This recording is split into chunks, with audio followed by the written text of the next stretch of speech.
Thank you very much. Professor Nadeem Rizvi Saab to organize the lectures, not lectures, good panel on Syed's various aspects. And I'm really, like Professor Bharat, I'm extremely nervous to speak before, since Professor Habib Saab is here. So it is really a task to speak when he is sharing the session. So many things Professor Nadeem and Professor Syed, Professor Asim Siddiqui Saab and Professor Bharat Saab has already spoken so much on so many topics. So I just restrict myself to a particular topic. Yesterday I was here. I spoke on Saty's take on freedom of expression. I know some of the students may be the same. I know repetition causes irritation. But still I would be speaking on the same topic because some new students are here. So first point I would be just making, or I will be making very brief presentation, not more than 10 minutes.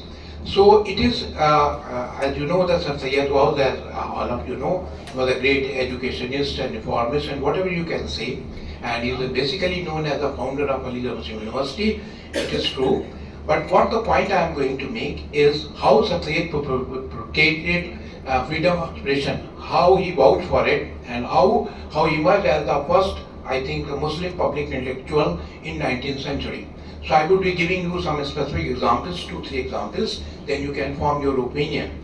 That he wrote one article, very detailed article in Aligarh Institute Gazette in 1866, that was freedom of expression. He said freedom of expression is the basic, you can say, art of man, and no effort or no one should be allowed to muzzle the opinion.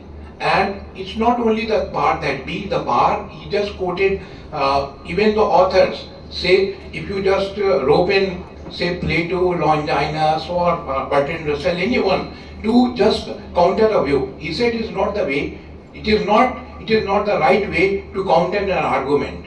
This is not that something is written by Aristotle or Plato or Longinus or anyone. So he just used the word authority. The authority does not mean only the part that be. It also refers to thinkers. You should not accept their views as they appear. So this is the first thing I think he made a point. It's a very detailed article. Another article he wrote that is on bigotry. He said it's the worst trait of man. And it is something that prevents you from progress.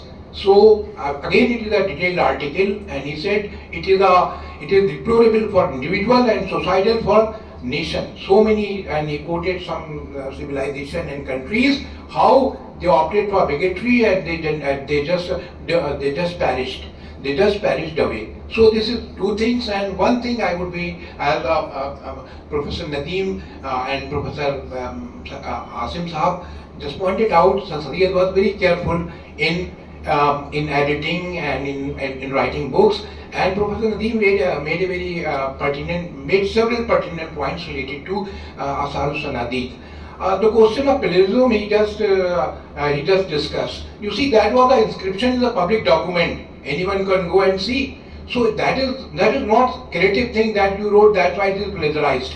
First you went there, then one day after or 2 days after or 1 year after or 10 days after I went there and saw it. So what is the question of plagiarism?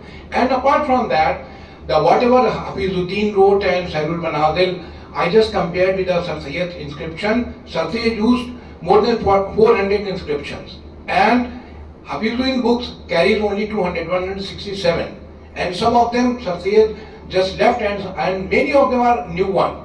So you cannot say it is like that. And the Bab-e-Chaharum of Asarus Sanadid was written by Shafey. When the second edition came, Sir Syed deleted the whole thing.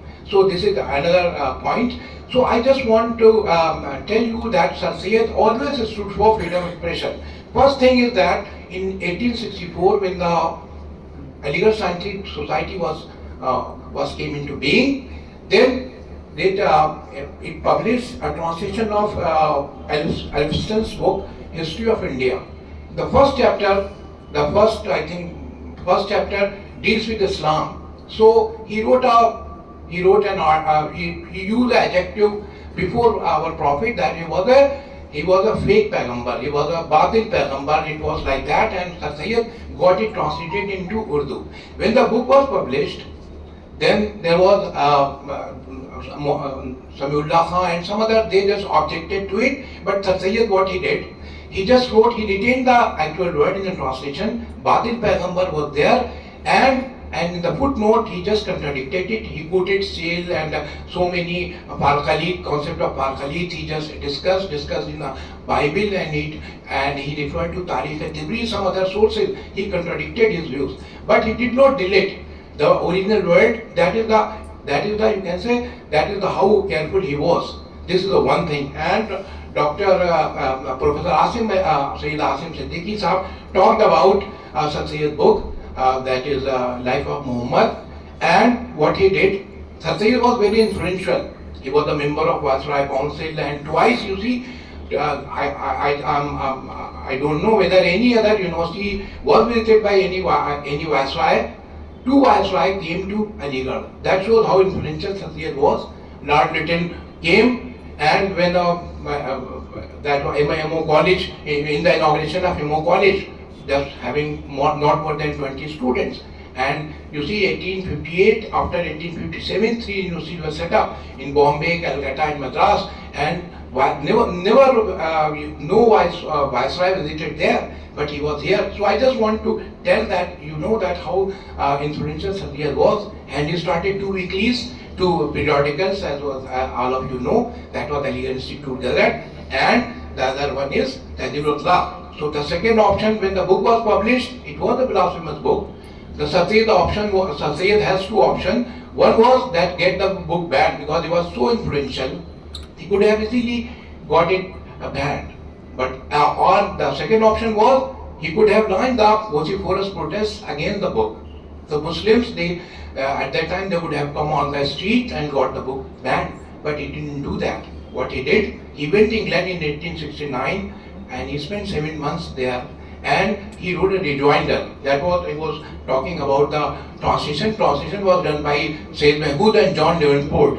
And he just wrote 12 articles. The sources he talked about, Waqidi. Waqidi was famous for जो जंगें हुई थी रसूल सल्लल्लाहु अलैहि वसल्लम के ज़माने में. That was his forte. That some other books, ASHA Symposium and some other, they refer to Waqidi. Waqidi is the one part, and he wrote what is the Islam, what Nabuwat is, what is miracle, and what is the concept of Wahi, and he contradicted I think so many popular beliefs. He said even he just questioned the existence of Jibreel.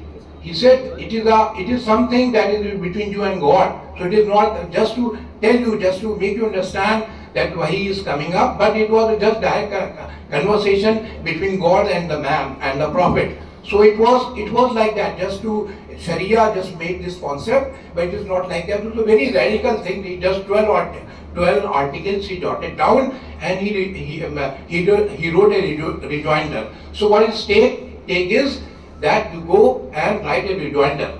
किताब का जवाब किताब से दें, किताब जला कर नहीं.